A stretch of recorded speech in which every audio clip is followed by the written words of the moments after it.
This channel does not promote any violent, harmful, or illegal activities. All content provided by this channel is meant for an educational purpose only.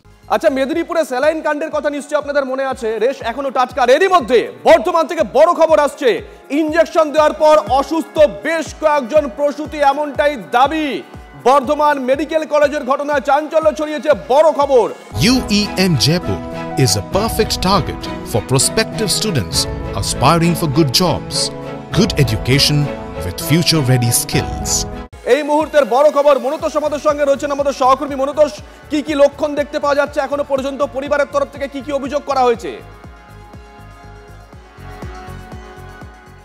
দেখো শুভজিৎ, আমি এই মুহূর্তে Bardhaman medical college হাসপাতালে রয়েছি এবং আমার ঠিক পিছনে যে বিল্ডিং তুমি দেখতে পাচ্ছ, এটি হচ্ছে প্রসূতি বিভাগ এবং এই প্রসূতি বিভাগের 5 তলায় ঘটনাটি ঘটেছে এবং যারা রোগীর আত্মীয় তারা যেটা অভিযোগ করছেন যে একসঙ্গে প্রায় তিনটি ইঞ্জেকশন, একাধিক ইঞ্জেকশন রোগীদের যারা ভর্তি রয়েছেন তাদের দেওয়া হয় এবং তারপরেই সমস্যা শুরু হয়। কারণ প্রত্যেকেই তারা সুস্থ ছিলেন, যারা এখানে ভর্তি ছিলেন প্রায় 15 জনের মতো ভর্তি ছিলেন এবং প্রত্যেকেই সুস্থ ছিলেন 5 তলার একটি ওয়ার্ডে। এবং যেটা অভিযোগ যে ওই 15 জনকেই একই পরপর 3টি ইঞ্জেকশন দেওয়া হয় এবং ইঞ্জেকশন দেওয়ার পরেই তাদের কাঁপুনি দিয়ে জ্বর আসতে থাকে এবং তারা অসুস্থ বোধ করেন এবং এই ঘটনায় যথেষ্টই উত্তেজনা চলে হাসপাতালে এবং যারা ভর্তি ছিলেন প্রায় 15 জনের মধ্যে প্রত্যেকেরই একই রকম সমস্যা দেখা দেয় এবং যেটা রোগীর আত্মীয় তারা যেটা অভিযোগ করেন যে পরপর 3টি ইঞ্জেকশন দেওয়া হয়েছে এবং সেই ইঞ্জেকশন দেওয়ার ফলেই কিন্তু এই সমস্যা তৈরি হয়েছে।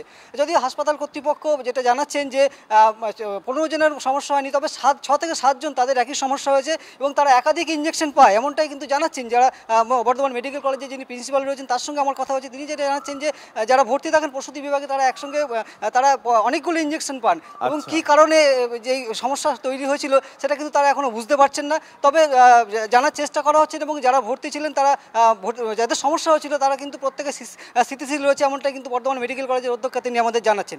নজর থাকবে মনোতোষ, নজর রাখো। হ্যাঁ, সিজার হয়েছে, তারপর থেকে ওরকম হচ্ছে। জ্বর এখন আর নেই, তখন ছিল সবারই, গোটা বিয়েটা। পেশেন্টের কাঁপুনি হচ্ছে আর জ্বর এসেছিল,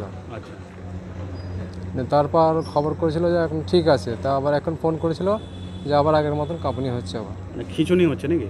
হ্যাঁ, খিঁচুনি টাইপের নয়, মানে কাঁপছে আর কি।